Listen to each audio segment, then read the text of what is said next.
राधे राधे। कैसे हैं आप लोग? ईश्वर कृपा से आप सब अच्छे होंगे। ईश्वर सब पे कृपा बनाए रखे, सबका कल्याण करे। आज मैं बताने जा रही हूँ कि भादो मास के कृष्ण पक्ष की एकादशी, जो उसको एकादशी आजा एकादशी के नाम से जानते हैं, वह कब है और शुभ मुहूर्त, पूजा विधि, पूजा की सामग्री एवं पारण का समय सहित सारी जानकारी मैं आपको देने जा रही हूँ।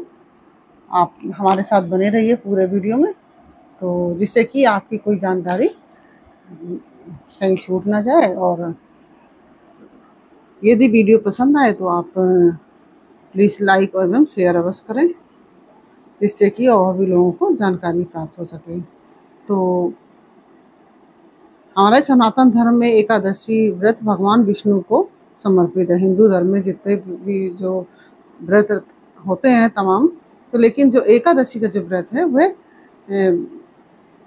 जो है विष्णु भगवान को समर्पित है।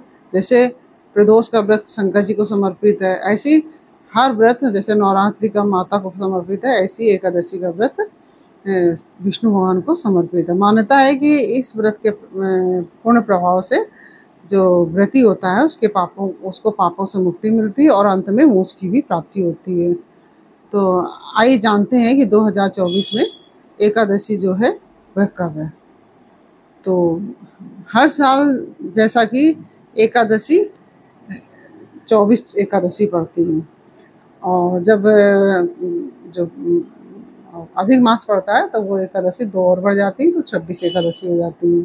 तो हर महीने में 2 एकादशी होती है, एक कृष्ण पक्ष की, एक शुक्ल पक्ष की। तो हर एकादशी का अपने आप में अलग अलग महत्व है और बहुत ही, जैसा कि शास्त्रों में हमारे वर्णित है, बहुत ही ज़्यादा लाभप्रद होता है और कल्याणकारक होता है ये व्रत। और भादो मास के कृष्ण पक्ष की एकादशी का भी विशेष महत्व है।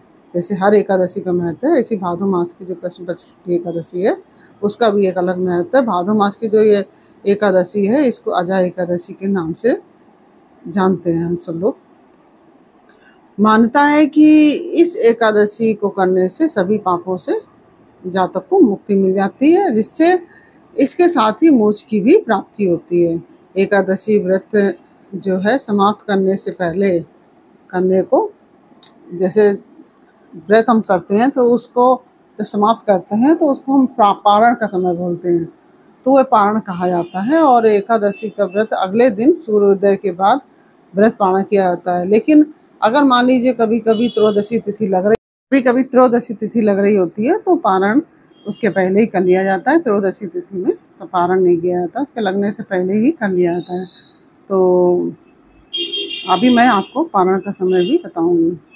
तो एकादशी जो व्रत है 29 अगस्त को गुरुवार के दिन सुबह 1:19 से 30 अगस्त को सुबह 1:37 तक रहेगी।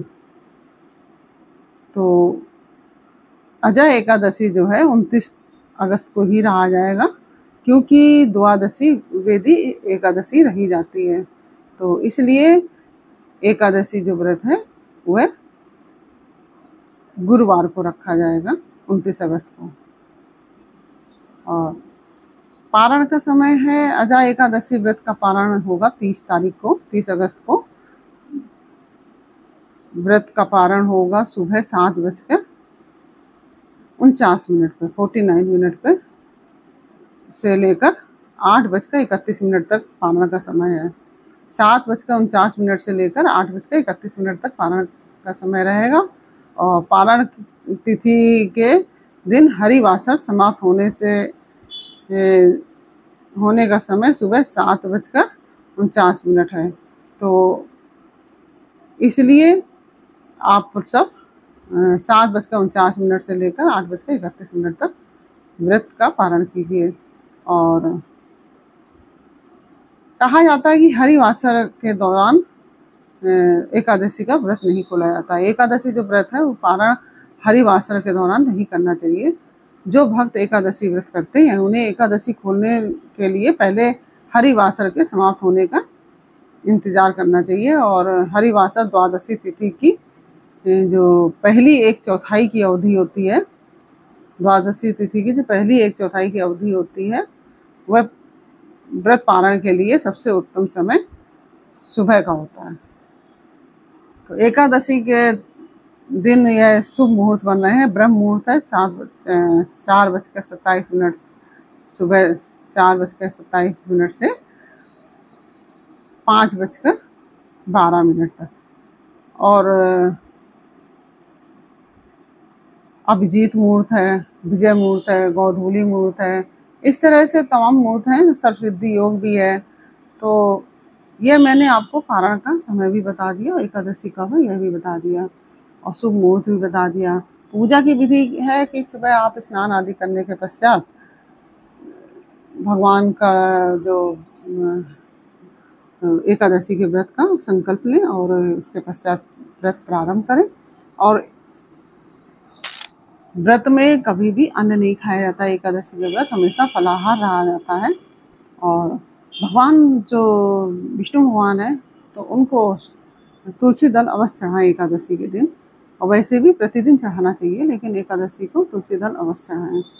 और पूजा की सामग्री में भगवान को चावल उस दिन अर्पित नहीं किए जाते हैं। व्रत पारण जब करते हैं तब चावल के द्वारा करते हैं। अगर मान लीजिए दूसरे दिन व्रत है, एकादशी के दूसरे दिन आपका कोई व्रत पड़ रहा है, तो आप गंगा जल में तुलसी दल डाल के उससे आचमन करके भी व्रत का पारण कर सकते हैं। तो पूजा की सामग्री में यही फल फूल मिठाई जो भी आप भगवान को अर्पित करना चाहें, फूल माला है, तुलसी दल है, चंदन है, केसर तिलक, यह सब आप भगवान इन सब सामग्रियों के द्वारा भगवान का पूजन अर्चन करें। और आरती अवश्य करें और कथा अवश्य सुनें। कोई व्रत करते हैं तो कथा अवश्य सुननी चाहिए।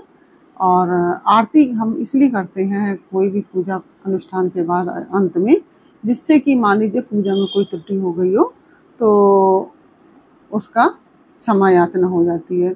तो इस तरह से मैंने यह व्रत की विधि, पारण का समय इत्यादि बताया। ये सब जानकारी आपको कैसी लगी यह मुझे कमेंट बॉक्स में अवश्य बताइए। अच्छी लगी है तो वीडियो को लाइक शेयर अवश्य कीजिए और कमेंट में राधे राधे अवश्य लिखिए। फिर मिलते हैं आपसे अगले वीडियो में एक नई जानकारी, नई कहानी के साथ। तब तक के लिए राधे राधे।